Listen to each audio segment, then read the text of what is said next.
Konsumen sudah dari mana aja sih Pak? Internasional ya, itu termasuk di Netherlands tadi, kemudian ya.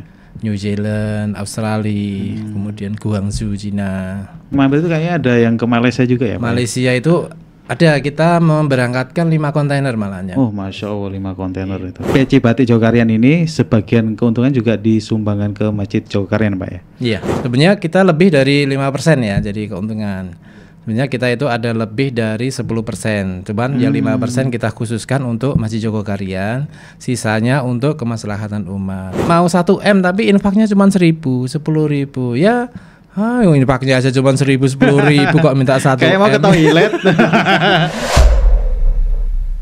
Bismillahirrahmanirrahim. Assalamualaikum warahmatullahi wabarakatuh. Sahabat SBC dimanapun Anda berada, alhamdulillah nih ketemu lagi ya di podcastnya SBC. Nah kali ini kita kedatangan tamu yang spesial nih, luar biasa, dimana beliau adalah owner dari Peci Batik Jogokarian, yaitu dengan Pak Jardi. Assalamualaikum Pak. Waalaikumsalam warahmatullahi wabarakatuh. Gimana kabarnya Pak Jardi? Alhamdulillah sehat. Sehat ya? Ya. Sebenarnya terima kasih banyak nih sudah meluangkan waktu. Alhamdulillah berkesempatan untuk diundang. Alhamdulillah sudah. Alhamdulillah, terima kasih banyak Pak. Nah mungkin teman-teman kali ini ya, hari ini kita akan mau mendengarkan nih sharing dari Pak Jardi. Gimana kita tahu ya, Peci Batik Jogokarian ini sudah terkenal di mana-mana Pak. Banyak sekali artis-artis yang pakai juga ya, dan toko-toko nasional juga. Nah saya juga dengar sudah ekspor ya Pak ya, Alhamdulillah internasional sudah, ke beberapa negara yang ada di dunia teman-teman. Nah sebelum nanti kita belajar ke sana nih, sharing sama Pak Jardi. Nah sebelumnya kita mau tahu nih dulu Pak, mungkin teman-teman kan banyak yang belum tahu nih, awal mula dulu Pak Jardi terjun di bisnis ini Pak, itu apakah langsung peci ini Pak Jardi? Tidak, dulu itu kita awalnya itu malah bisnis madu. Oh madu, herbal gitu ya. Nah berjalan beberapa bulan akhirnya gulung tikar. Kemudian tahun berapa itu Pak? Tahun berapa? Itu di tahun 2011. 2011. Oh, oke. Kemudian jalan lagi jualan ini sirup Markisa. Kita bikin produk sendiri. Oh produk sendiri itu ya? Ya, jadi akhirnya jalan beberapa bulan mati juga.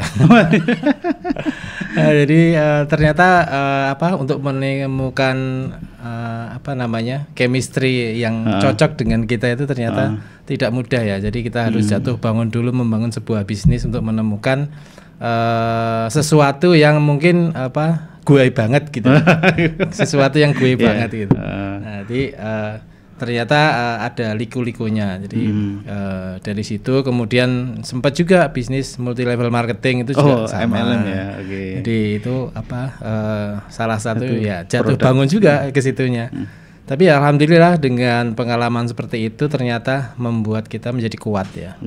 Menjadi kuat dan bisa memetakan ya peta bisnis di masyarakat itu seperti apa. Jadi itulah yang menjadi titik awal ya. Titik awal dalam membangun bisnis. Nah kemudian akhirnya menemukan bisnis di Peci Batik Jogokarian ini. Betul. Gimana Pak ceritanya Pak awal dulu? Nah ini unik ini yang Peci Batik ini malah unik. Jadi di 2015 itu kita sempat mengikuti pelatihan yang diadakan LPMK Kelurahan Mantri Jeron. Nah, levelnya di kelurahan.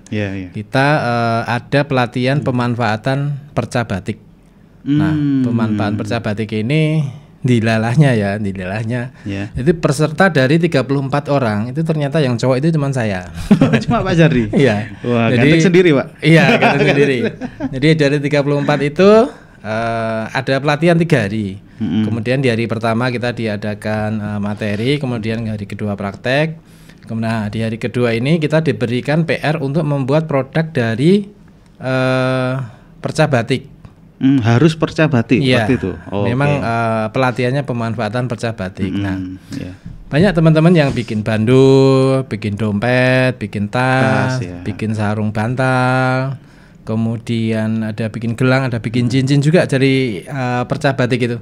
Tapi saya sempat berpikir, wah itu teman-teman kan cewek semua ya, jadi mereka pada bikin bandu, masa saya harus membuat bandu juga gitu kan. Akhirnya berpikir, oh kayaknya peci batik itu belum ada. Di tahun 2015 itu belum ada peci batik. Belum ada ya Pak? Belum ada. Jadi kita mencoba membuat dan di hari ketiga itu kita kumpulkan ke mentor ya. Jadi dievaluasi dan mendapat apresiasi. Oh coba ini dikembangkan lagi karena itu masih jahitannya masih kasar ya. Jadi kemudian kita kembangkan. Nah ketika kita pakai ke masjid kok dilalai banyak yang tertarik, akhirnya pada pesan.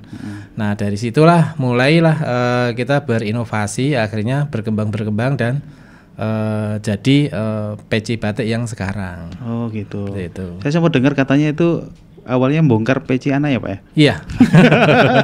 Jadi peci anak saya itu saya bongkar dulu. Jadi untuk mengetahui ya, karena tidak ada gurunya ya, yang kita mau belajar sama siapa. Iya, betul.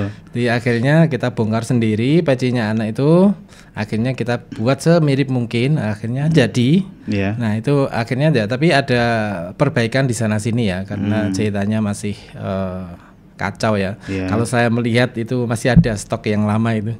Saya lihat itu, aduh, ini kok ya laku. Jadi jahitan yang seperti itu kok ya laku zaman itu loh. Nah, akhirnya itu berkaca sambil memperbaiki diri. Nah dari itu Pak, dari setelah ikut pelatihan akhirnya menemukan brand peci batik Jogokarian. Kemudian langkah selanjutnya apa tuh Pak? Nah ini brand ini sendiri saya sempat beberapa hari ya memikirkan apa cocoknya ini. Waktu itu masih peci batik aja gitu ya? Belum ada Jogokarian? Belum ada Jogokarian. Akhirnya cobalah kita hubungkan dengan masjid, barangkali ini kan ada korelasinya ya dengan masjid. Jadi kita mencoba ambil Jogokariannya sebagai identitas. Jadi akhirnya dengan beberapa kali istikharah ternyata kok nama itu yang muncul, jadi peci batik Jogokarian. Akhirnya kita pakai nama itu, brand itu sampai sekarang. Jadi melalui beberapa minggu kayaknya 2 mingguan itu mencari identitas itu. Oh iya, nah, maaf Pak, dari waktu dulu awal bikin itu apakah modelnya seperti itu Pak? Jadi memang belakangnya ada kuncirnya belum? Gitu. Awalnya itu kita bikin songkok dulu, model songkok. Model songkok peci nasional itu? Ya, peci songkok nasional seperti itu. Akhirnya ketika sudah berjalan selama 1 bulan ternyata ada request. Jadi teman-teman minta dibuatkan yang lain dan dijadikan sebagai identitas Masjid Jogokarian. Akhirnya kita mencoba berinovasi, kemudian kita tawarkan kepada Dewan Syuro. Ternyata, ini boleh ini, pilih apa? Akhirnya, jadi customer saya yang awal itu malah dari masjid. Dari masjid ya? Ya, dari masjid. Tapi sebelum itu, ketika pakai yang songkok batik itu customer online saya malah dari Belanda ya, Nederland ya. Dari Belanda waktu jadi Facebook, tahunya itu dari Facebook. Waktu itu dari Facebook ya. Ya, jadi saya upload di Facebook. Ternyata tiba-tiba datang itu dari mana? Dari Belanda. Loh, kok datang sini? Iya, ini lihat Facebooknya. Jadi kok kelihatannya unik jadi.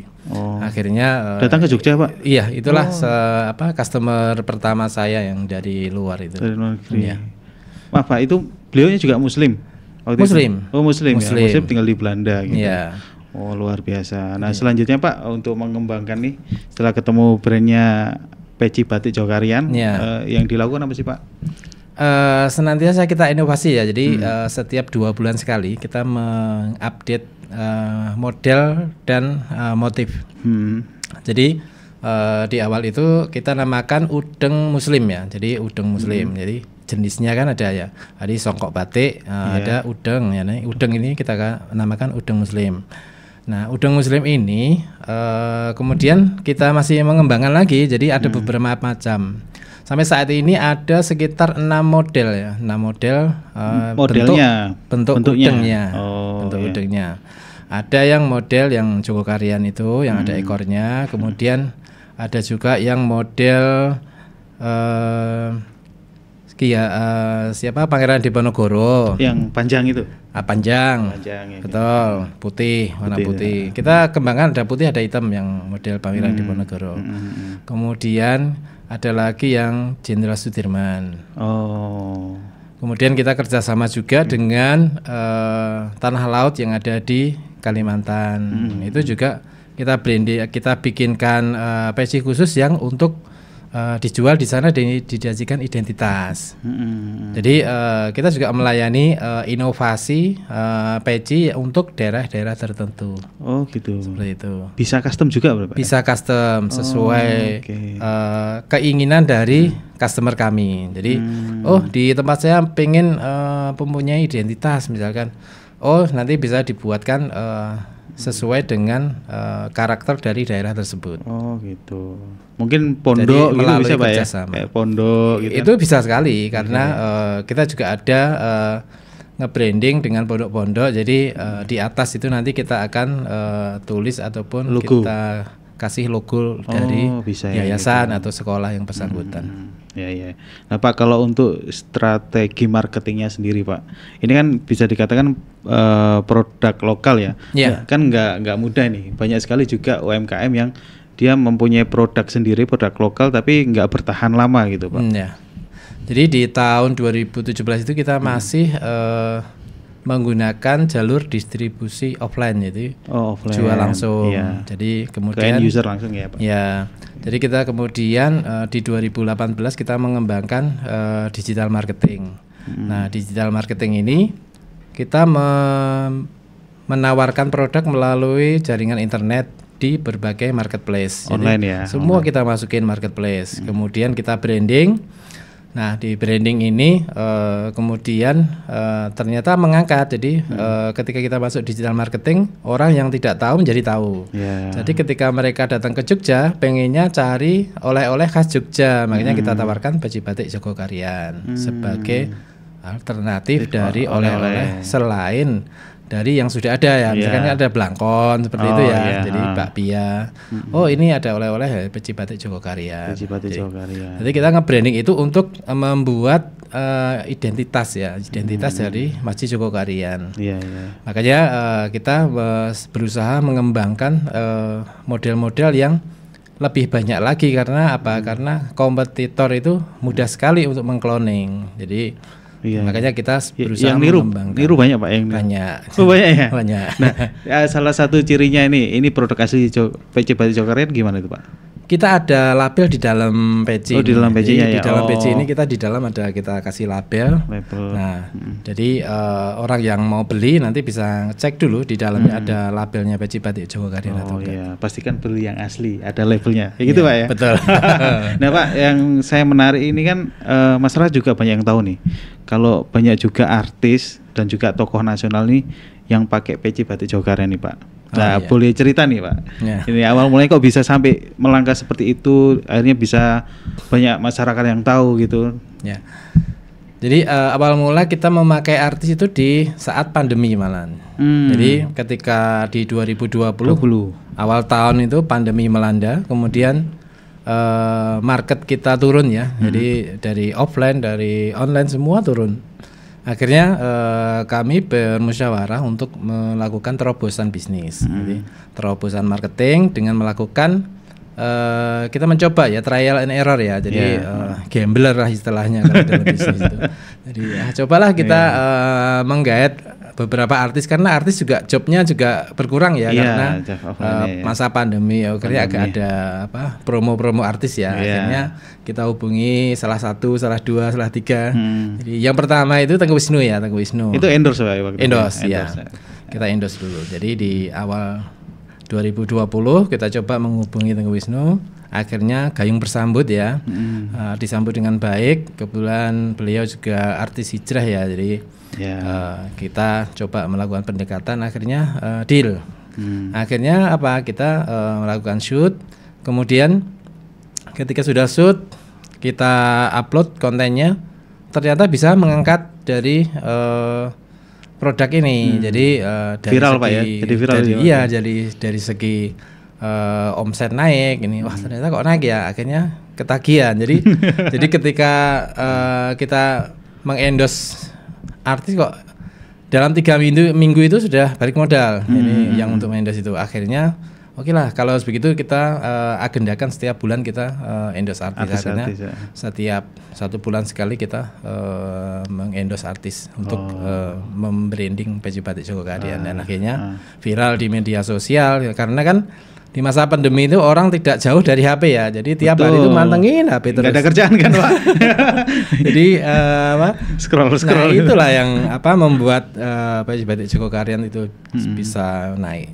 Iya, luar biasa. Dan ini strategi marketing ya teman-teman, bisa dipraktekkan juga. Mungkin kan ada teman-teman juga mikir, Pak, takut saya ngeluarkan budget sekian nih untuk endorse artis gitu. Iya. Worth it nggak ya? Balik nggak kayak gitu tuh, Pak? Nah, itu tadi gambler ya. Kita harus berani ya, harus berani mencoba ya, Pak. Iya, betul. Jadi harus berani berinovasi. Karena ketika kita monoton dengan kebiasaan yang rutinitas ya, itu aja yang kita dapat. Betul. Seumpama kita memancing ikan ya, mancing lele cukup dengan cacing ya, atau jangkrik ya. Kalau kita mau mancing hiu, kita harus pakai ikan besar untuk mendapatkan ikan hiu. Nah, seperti itulah logikanya. Ya, kalau kata guru kita Agus Ridwan Abadi itu, kalau ingin hasilnya berbeda, yang dilakukan harus berbeda juga ya, Pak? Iya, betul. Harus berubah gitu. Harus berubah, jangan monoton itu aja. Iya. Nah, ini ada yang menarik juga, Pak, yang mau saya tanyakan. Saya dengarkan Peci Batik Jogokarian ini sebagian keuntungan juga disumbangkan ke Masjid Jogokarian, Pak ya? Iya. Nah, itu mungkin bisa dijelaskan, Pak, seperti apa? Nah, itu tercetus juga di masa pandemi juga. Jadi di awal ketika kita endorse, akhirnya kita luncurkan juga program 5% keuntungan untuk Masjid Jogokarian. Nah, dari situ sebenarnya kita lebih dari 5% ya, jadi keuntungan. Sebenarnya kita itu ada lebih dari 10%. Cuman yang 5% kita khususkan untuk Masjid Jogokarian, sisanya untuk kemaslahatan umat. Bisa untuk Palestina, bisa untuk bencana alam, bisa untuk tetangga, bisa untuk yatim piatu. Itu lebih fleksibel. Makanya kita batasi 5% yang untuk masjid, yang selebihnya kita donasikan atau kita salurkan ke orang-orang yang membutuhkan. Oh, siapa? Nah, itu kok gimana ceritanya bisa kepikiran seperti itu, Pak? Nah, inilah seperti yang tadi dikatakan ya, kita harus mempunyai langkah yang berbeda. Ya, betul. Jadi Allah itu akan melihat orang-orang ini benar-benar enggak sih untuk mencapai target ya istilahnya. Ketika kita target omset kita 1M misalkan. Kamu mau 1M, tapi untuk aku berapa? Ya kan seperti itu ya. Allah itu kan mempertimbangkan seperti itu. Kalau mau 1M tapi infaknya cuma 1.000, 10.000, ya infaknya aja cuma 1.000, 10.000 kok minta 1M. Kayak mau ke toilet. Ke toilet aja bayar 2.000, Pak. Iya. Makanya jadi perlu dipikirkan juga bagaimana perasaan Allah terhadap kita. Jadi ketika kita bermurah hati atau berbaik hati kepada orang-orang di sekitar kita, insya Allah Allah akan lebih menyayangi kita. Jadi apa-apa yang kita minta pasti akan dikabulkan. Masya Allah. Nah, terus dampaknya nih, Pak, mungkin kan biar teman-teman tahu nih, berani melangkah seperti itu dan hasilnya seperti apa sih, Pak, gitu. Hasilnya ya lumayan ya. Jadi bisa dibayangkan ketika sehari itu biasanya kita cuman mengeluarkan produk 20 piece per hari, 10 piece. Sebelumnya okay. sebelum kita masuk ke digital marketing. Tapi ketika digital marketing masuk, satu hari kita bisa mengirimkan 100 piece, 150 piece satu harinya. Jadi lonjakannya kayak lompat ya. Jadi lompatan. Tidak bisa pakai matematika 1 tambah 1 2. Bisa 1 tambah 1 jadi 100 ya. Kan seperti itu. Itulah kekuasaan Allah ya. Jadi ketika kita berbisnis dengan Allah, maka Allah akan melipat gandakan dan kita tidak akan merugi dengan apa yang kita keluarkan. Masya Allah, luar biasa. Nah, Pak, kalau boleh tahu nih, sampai saat ini, Pak, konsumen sudah dari mana aja sih, Pak? Market kita ada lokal dan luar ya, itu internasional ya. Gitu. Jadi di lokal itu termasuk dari seluruh Nusantara itu kita anggap lokal. Kemudian untuk yang interlokalnya kita internasional ya, itu termasuk di Netherlands tadi, kemudian New Zealand, Australia, kemudian Guangzhou, Cina. Guangzhou, Cina juga pernah order, jadi kita kirimkan pakai paket ya, pakai via kargo. Jadi saya mampir itu kayaknya ada yang ke Malaysia juga ya, Pak? Malaysia itu ada, kita memberangkatkan 5 kontainer malahnya ke Malaysia. 5 kontainer jadi ketika kita mempunyai niatan baik dan berdoalah yang sungguh-sungguh supaya Allah untuk mengabulkan ya. Jadi kalau punya cita-cita jangan tanggung-tanggung. pancangkanlah cita-cita setinggi langit. Kalau guru-guru kita kan dulu seperti itu ya. Jadi jangan ketika kita punya azam pengen omset yang banyak tapi kok masih mikir ya kira-kira nanti kecapean nggak ya, bisa nyampe sana nggak ya. Jadi masih ragu. Jadi ketika mempunyai cita-cita atau tujuan atau sebuah cita-cita yang kita patok ya, omset saya mau 1M ya. Patoklah dengan sekuat hati, mantapkan jiwa untuk membuat plan bagaimana saya untuk mencapai 5M tersebut. Jadi kita harus tahu ketika kita tancapkan kita mau omset 5M misalkan, tapi tidak ada action yang kita lakukan ya sama aja bohong. Ketika kita mentargetkan omset sekian, ya kita harus menyusun langkah-langkah. Jadi yang harus kita lakukan. Ya, impian boleh tidak masuk akal ya Pak ya. Iya. Tapi caranya masuk akal. Caranya harus masuk akal. Oke, cocok Pak. Nah Pak, berarti kan bisa dikatakan sekarang ini peci batik Jogokarian itu bukan hanya sebagai oleh-oleh khas Jogja Pak ya. Iya. Jadi sekarang lebih ke fashionable ya. Jadi semua orang bisa beli, jadi bisa make. Kemarin sempat ada dari non muslim juga, Mas ini kalau saya beli boleh nggak? Boleh banget Pak. Ini fashionable. Ini bukan untuk ibadah aja. Bukan hanya untuk ibadah ya. Jadi untuk jalan-jalan untuk berkegiatan bersepeda skateboard sempat kita bikin konten yang pakai skateboard itu. Oh iya, pakai peci gitu Pak? Iya, pakai peci. Keren. Nah ini saya juga ada yang menarik, ini ada outer, ini produknya Jogokarian juga Pak?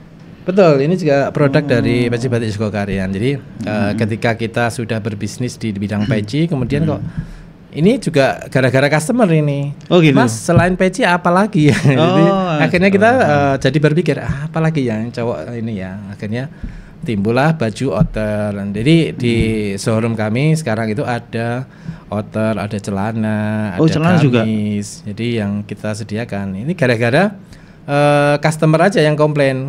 Istrinya juga kadang nganter itu tanya, Mas untuk yang cewek apa? Waduh, ini. Akhirnya kita berpikir juga, oh iya ya.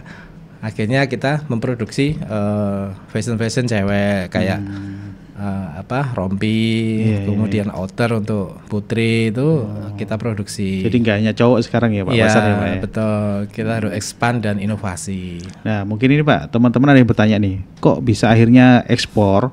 Itu strateginya seperti apa sih Pak? Strategi marketing yang kita jalankan adalah menjalin relasi yang banyak ya. Jadi kita mencoba berkoordinasi dengan teman-teman yang ada di dinas, kemudian teman-teman UMKM yang sudah maju.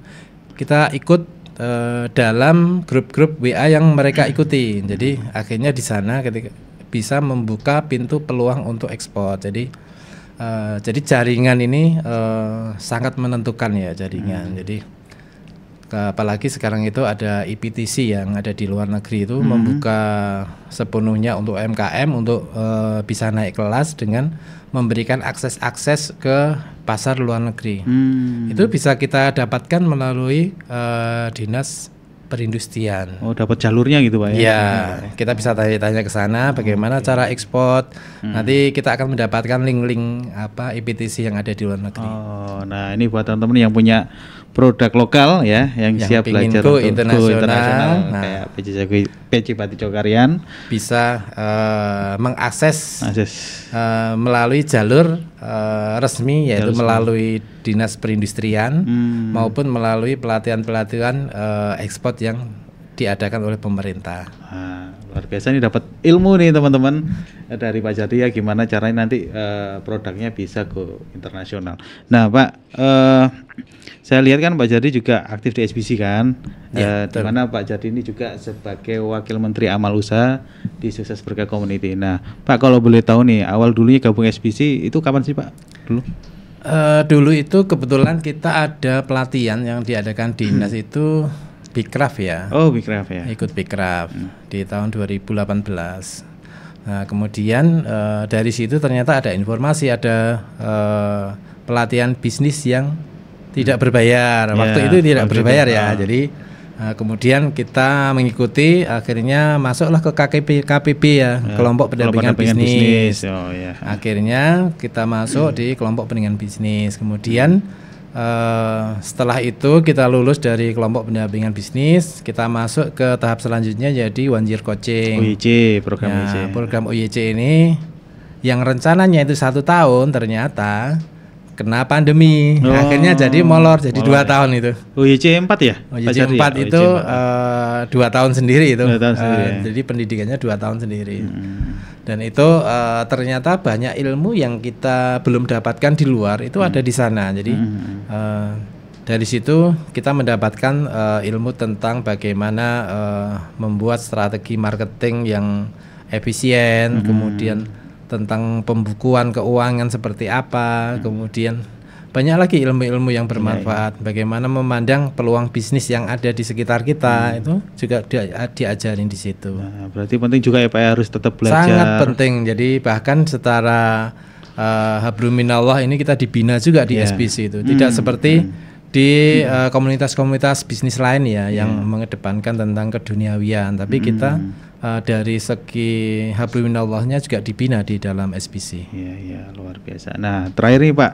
Jadi pesan-pesan apa nih buat teman-teman yang mungkin sekarang lagi merintis usaha atau baru ketemu produknya terus mau mengembangkan bisnisnya Pak?